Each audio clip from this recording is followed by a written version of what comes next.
Hello Pinky, hello Chintu. Hello Chintu and Rahul, how are you both? Hey friends, nice to meet you both here. Friends तुम्हें पता है आज Hindi and Sanskrit पाठशाला channel पर new video upload हुआ है। हाँ राहुल, you are right. आज मेरे को भी मेरे मोबाइल फोन पे न्यू वीडियो अपलोड का नोटिफिकेशन आया था। Same here guys, I also got a notification. So why not guys, let's watch the video together and learn something new. Yes, let's learn Hindi. Yes, let's watch the video. Let's watch. नमस्कार छात्रों, आप सभी का मेरे Hindi and Sanskrit पाठशाला channel पर स्वागत है। मैं आशा करती हूँ कि आप सभी अपने अपने घरों में स्वस्थ और तंदुरुस्त होंगे और आप सबकी पढ़ाई अच्छी चल रही होगी। और प्रिय छात्रों, मैं आपसे विनती करना चाहती हूँ कि आप मेरे इस वीडियो को पूरा देखें, बीच में स्किप ना करें और अच्छे से पाठ को समझें और इस वीडियो को अपने दोस्तों के साथ भी शेयर करें। कहते हैं कि जो कस्तूरी होती है वह कहाँ होती है? मृग मीन हिरन के अपनी नाभि में होती है, परंतु वह क्या करता है? उस खुशबू को ढूंढने के लिए वह जंगल जंगल में दौड़ता फिरता है। ऐसे घटघटी राम है दुनिया देखे नाही। इसी प्रकार भगवान जो है वह मनुष्य के हृदय में है, परंतु दुनिया के जो लोग हैं वह उसे देखते नहीं हैं, वह और जगह पर ढूंढते हैं। तो कुंडली होता है नाभि, मृग होता है हिरण, घट घट मीन कण कण। प्रस्तुत साखी हमारी हिंदी पाठ्य पुस्तक। आपको प्रसंग जो है हर एक के साथ लिखना है। हर एक के साथ इसलिए लिखा है क्योंकि जब भी आप इस साखी का एग्ज़ाम में एक्सप्लेन करोगे तो प्रसंग जरूरी है। प्रसंग जो होता है वह यही होता है कि प्रस्तुत साखी हमारी हिंदी पाठ्य पुस्तक स्पर्श से ली गई है। उन्होंने लिखा होगा कि सप्रसंग व्याख्या कीजिए, तो आपको इस तरह से प्रसंग लिखना है। प्रस्तुत साखी हमारी हिंदी पाठ्य पुस्तक स्पर्श से ली गई है।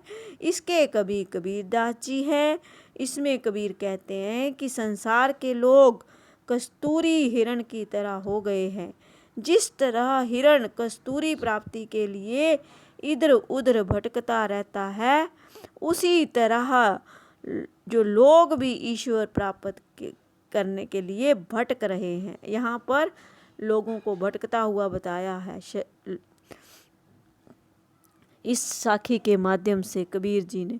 कबीरदास जी कहते हैं कि जिस प्रकार एक हिरण कस्तूरी की खुशबू को जंगल में ढूंढता फिरता है, जबकि वह सुगंध उसी की नाभि में विद्यमान होती है, मीन उसी की नाभि में होती है, परंतु वह इस बात से बेखबर होता है, उसी प्रकार संसार के कण कण में ईश्वर विद्यमान है और मनुष्य इस बात से बेखबर ईश्वर को देवालयों और तीर्थों में ढूंढता है। क्या करता है?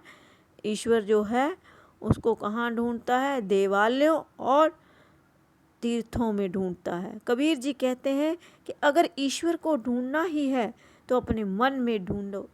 कबीर जी एक ही बात बोल देते हैं कि अगर ईश्वर है तो वह हमारे मन में है। जैसे कि हमें ही पता होता है, हमारे मन को पता होता है क्या सही क्या गलत, तो यहीं पर ईश्वर बैठा हुआ है, यहीं पर सब हिसाब होगा। यही कबीर जी कहते हैं। अब कबीर जी आगे साखी में क्या कहते हैं?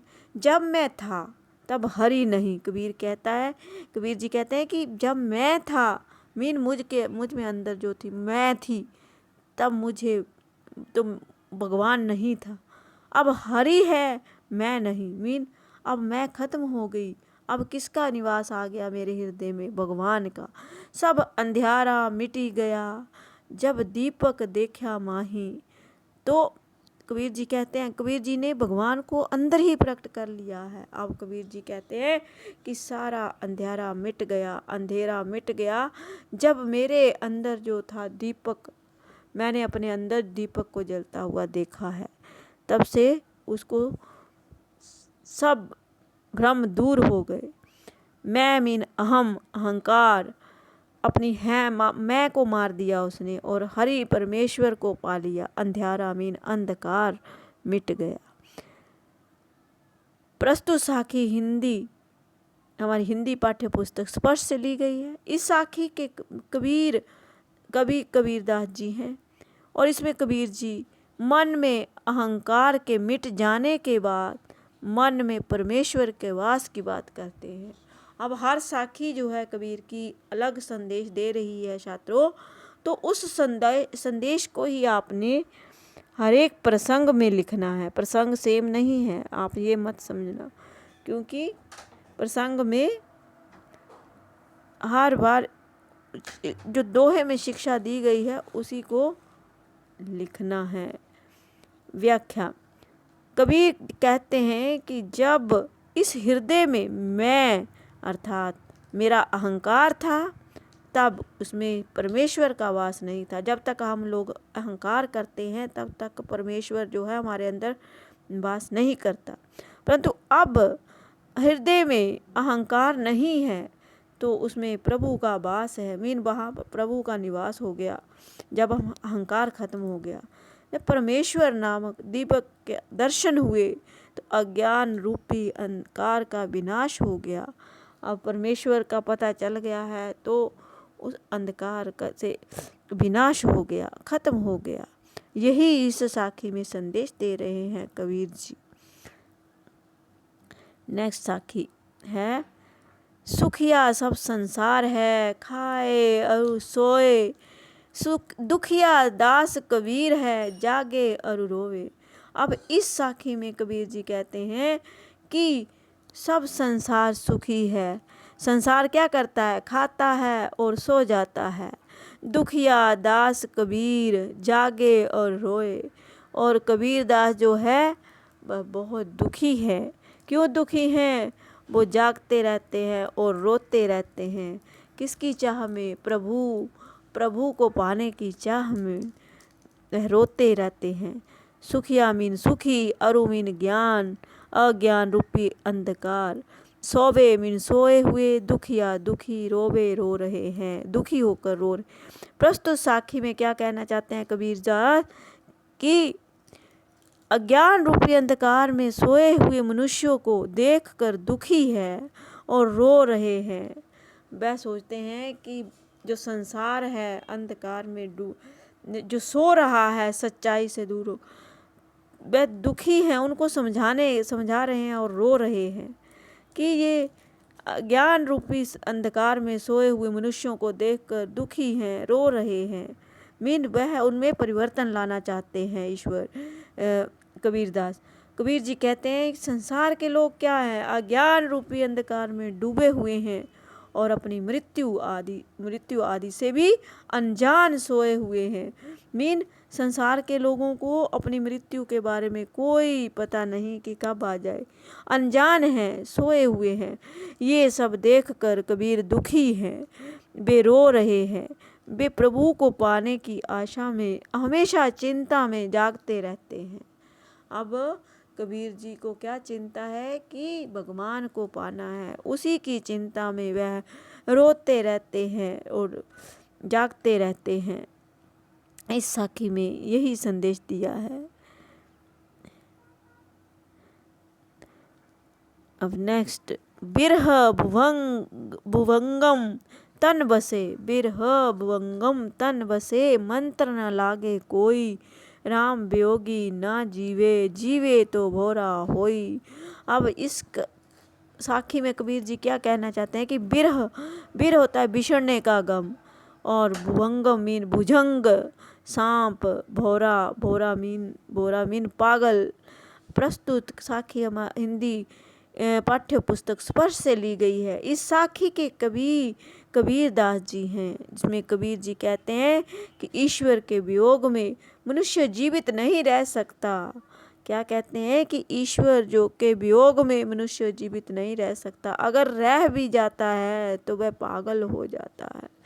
क्या हो जाता है? वह पागल हो जाता है।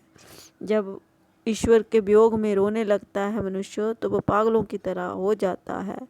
यही इस साखी में संदेश दे रहे हैं और व्याख्या के माध्यम से जानते हैं। कबीर जी दास जी कहते हैं जब मनुष्य के मन में अपनों के बिछड़ने का गम, जब हमारा कोई संसार से चला जाता है तो उसके बिछड़ने का गम सांप बनकर लौटने लगता है। जब वो चला जाता है तो उसका गम हमें अंदर ही अंदर खाता है। लगता है कि उस पर ना कोई मंत्र असर करता है, ना ही कोई दवा असर करती है। जब कोई बिछुड़ जाता है तो अगर गम हमें लगता है तो हमें ना कोई दवा शूट करती है, ना कोई मंत्र असर करता है। उसी तरह राम और ईश्वर के वियोग में मनुष्य जीवित नहीं रह सकता। जिस व्यक्ति को भगवान की तलाश शुरू हो जाती है तो उसके वियोग में वह जीवित नहीं रह सकता। यदि वह जीवित रहता भी है तो उसकी स्थिति कैसी हो जाती है? पागलों जैसी हो जाती है। कैसी स्थिति हो जाती है? पागलों जैसी हो जाती है। और अब नेक्स्ट साखी में देखते हैं कबीर की। निंदक नेड़ा राखिए, आंगनी कुटी बंधाई, बिन साबन पानी बिना, निर्मल करे सुहाई। अब निंदक नेड़ा राखिए, निंदा करने वालों का, आंगनी कुटी सुहा बंधाई। अब इसमें क्या है कि निंदक में निंदा करने वाले, नेड़ा में निकट, आंगनी आंगन, साबुन साबुन मीन साबुन, निर्मल साफ, सुभाई मीन स्वभाव। अब किसके बारे में बता रहे हैं कि प्रस्तुत साखी हमारी हिंदी पाठ्य पुस्तक स्पर्श से ली गई है। इस साखी के कवि कबीरदास जी हैं। इसमें कबीरदास जी की निंदा करने वाले व्यक्तियों को अपने पास रखने की सलाह देते हैं। कबीरदास जी निंदा जो करते हैं ना व्यक्ति, उनको अपने पास रखने की सलाह देते हैं। क्या सलाह देते हैं कबीरदास जी? कि ताकि आपके स्वभाव में सकारात्मकता परिवर्तन आ सके, सकारात्मक रूप से उनके हृदय में परिवर्तन आ सके, उसकी सलाह देते हैं कबीरदास। इसमें कबीरदास जी कहते हैं कि हमें हमेशा निंदा करने वाले व्यक्तियों को अपने निकट रखना चाहिए। जो व्यक्ति हमारी निंदा करते हैं उनको हमेशा अपने पास रखना चाहिए। हो सके तो अपने आंगन में ही उनके लिए घर भी बनवा लेना चाहिए। जो हमारी निंदा करते हैं तो उनको अपने पास रखना चाहिए और उनके लिए हो सके तो घर बनवा लेना चाहिए आंगन में, अर्थात हमेशा अपने आसपास ही रखना चाहिए ताकि हम उनके द्वारा बताई गई हमारी गलतियों को सुधार सकें। मीन जब कोई गलती बताता है तो हम उसको सुधार सकें। इससे हमारा स्वभाव बिना साबुन, कैसा हो जाएगा हमारा स्वभाव? बिना साबुन और पानी की मदद के साफ हो जाएगा। इससे जो है हमें किसी साबुन की ज़रूरत नहीं पड़ेगी। इससे क्या होगा? हमारा स्वभाव जो है, अंदर का मन जो है वो साफ हो जाएगा, निर्मल हो जाएगा। यही कबीर जी कह रहे हैं इसमें। अब नेक्स्ट साखी में देखते हैं कि क्या कह रहे हैं। पोथी पढ़ पढ़ी जग मुआ, पंडित भया न कोय, एके अक्षर पीव का, पढ़े सो पंडित होय। अब इस कविता, इस दोहे में, साखी में कह रहे हैं कबीर जी, पोथी होता है किताब, पोथी मीन पुस्तक, पढ़ी पढ़ी मीन पढ़ कर, जग मीन संसार, मुआ मीन मर गया, मरना, पंडित मीन पंडित ज्ञानी, भया मीन बनना। कोई पंडित ने आज दिन तक जो भी किताबें पढ़ा है वो कोई भी पंडित नहीं बना। एक अक्षर पीव का मीन, एक अक्षर अगर प्यार का बोल ले ना तो वही पंडित होए। पी मीन बोलना, या प्रिय, पीव को प्रिय रूप से बोल ले किसी से तो वही होता है। प्रस्तुत साखी हमारी हिंदी पाठ्य पुस्तक स्पर्श से ली गई है। इस साखी में कबीरदास जी क्या कह रहे हैं? इसमें कबीर जी पुस्तक ज्ञान को महत्व ना देकर ईश्वर प्रेम को महत्व दे। मीन कबीरदास जी के कहने का भाव है कि हम जितनी मर्जी किताबें पढ़ लें, मगर किताबें पढ़ने से क्या होता है? हमें ज्ञान मिलता है, परंतु ये ज्ञान जो होता है हमें ईश्वर प्रेम को महत्व देते हुए कहते हैं कि, व्याख्या करते हैं कबीर जी, कहते हैं कि इस संसार में मोटी मोटी पुस्तकें पढ़कर कई मनुष्य मर गए, परंतु कोई भी मनुष्य पंडित या ज्ञानी नहीं बन सका।